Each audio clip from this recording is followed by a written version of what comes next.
The modern school system as we know it doesn't work for educating free men and women. It does work well, however, toward the goal for which it was designed. Hi, I'm Scott Postma for Kepler Education, and over the next few minutes, I want to explain how the goal of the modern educational system is designed to cultivate a society of people who are both consumers and cogs, people enslaved simultaneously in both roles, that of the producer and the consumer, all for the benefit of the modern state. On this very issue, Bob Peppermint-Taylor, who's the Dean and Professor of Political Science at the University of Vermont, notes the following statement. Quote, "For the civic educator, the task is to produce a particular kind of citizen. For the educator released from political goals, the end of education is less to shape students than to develop their reason and knowledge to such a degree that they're able to take personal responsibility for shaping themselves as free and independent individuals. That is, thinking through their own views, cultivating their own tastes, developing their own life plans, and becoming unique human people. Although it is comforting to think that in a democracy, these two projects are complementary," he says. We like to say that democracy is the form of government that values free and autonomous individuals. The open-endedness of the educational process is worrisome from the political perspective. The temptation is to try to produce an education with a known and satisfactory outcome. This is because free men and women are often a bit too unpredictable for the civic educator's taste," end quote. We don't have to scratch our heads at all to wonder why Americans, and most Europeans for that matter, have become so dependent on the state. We need look no further than our public school system. To use an idiom that kids used when I was growing up, we've all been schooled. See, schools as we've come to accept them literally create a dependent society, not a free society. Further, this modern school system has no logical limits and therefore creates an abyss, a black hole of government jobs, budgets, advisors, bureaucracies, and bureaucracies to regulate bureaucracies. And the list goes on and on.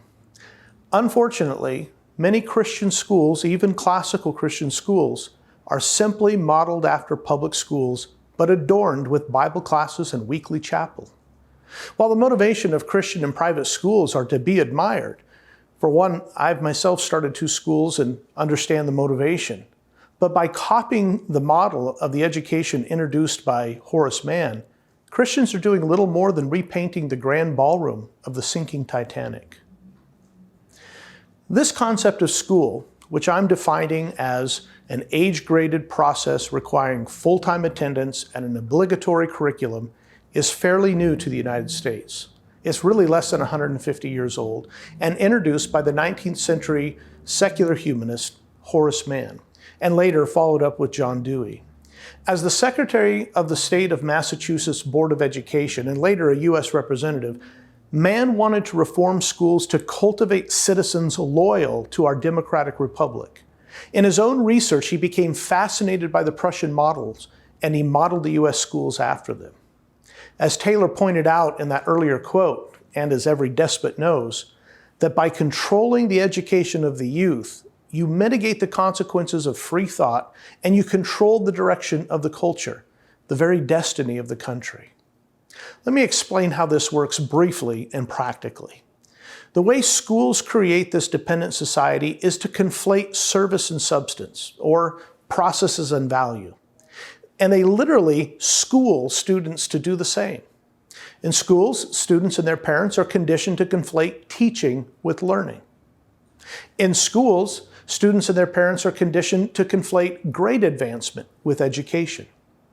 In schools, students and their parents are conditioned to conflate diplomas and in some cases test scores with competency.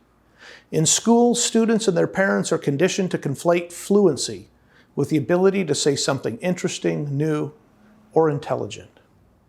In other words, students' imaginations are literally getting schooled into the fallacy of equivocation regarding process and value. By shaping the student's imagination this way, schools shape the entire culture's social imagination into conflating processes and services with real value. This is why institutional achievement is seen as legitimate while independent accomplishments are often suspect. In any case, schools create and legitimize student values, and they shape student worldviews, which essentially gives the school system a monopoly on the professional, political, and financial aspects of a society. Interestingly, the political philosopher Ivan Illich argued in the 1970s that the culture's, quote, increasing reliance on institutional care adds a new dimension to cultures, and especially the poor's, helplessness. That is, their psychological impotence and the inability to think or fend for themselves, end quote.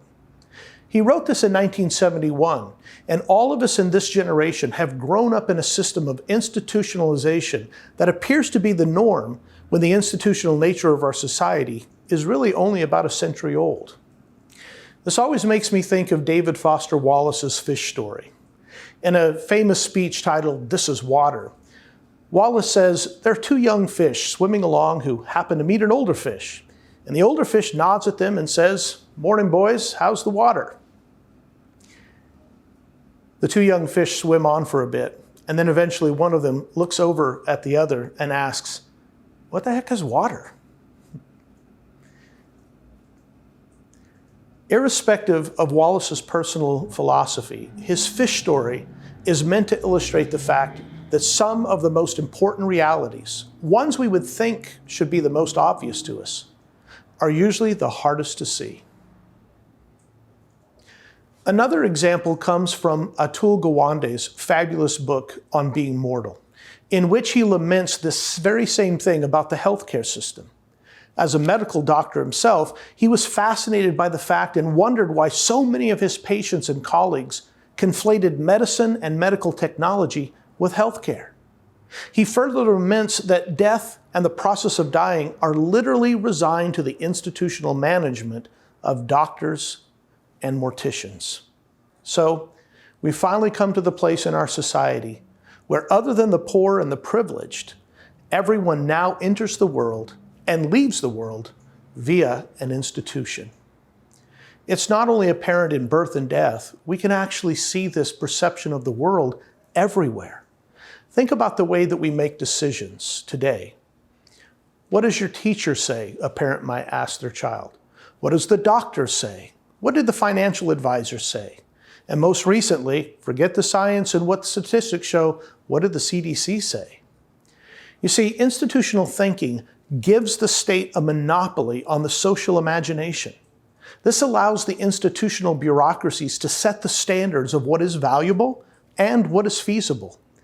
And when this is the case, instead of becoming themselves the means of education, things like work, leisure, politics, life, whether it be in the city or on the farm, and even family life, comes to depend on schools for the habits and knowledge that these realms of life presuppose. Said another way, we've all been schooled, and most of us don't even know it. In closing, I'd like to echo the philosopher quoted previously, Ivan Illich, in making a very radical statement.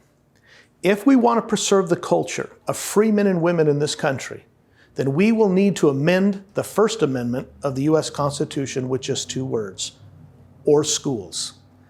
It should read, Congress shall make no law respecting an establishment of religion or schools, or prohibiting the free speech or free exercise thereof, or abridging the freedom of speech or of the press or of the right of the people peaceably to assemble and to petition the government for a redress of grievances. Now, if that seems too radical, perhaps we can skip that step for now and just get back to the work of taking up the mantle of our children's education and make sure they get the kind of education that develops their reason and knowledge to such a degree that they're able to personally take responsibility for shaping themselves as free and independent individuals. Individuals who can think through their own views, who can cultivate their own tastes and develop their own life plans and become unique human beings who live for the glory of God in the kingdom of Jesus Christ.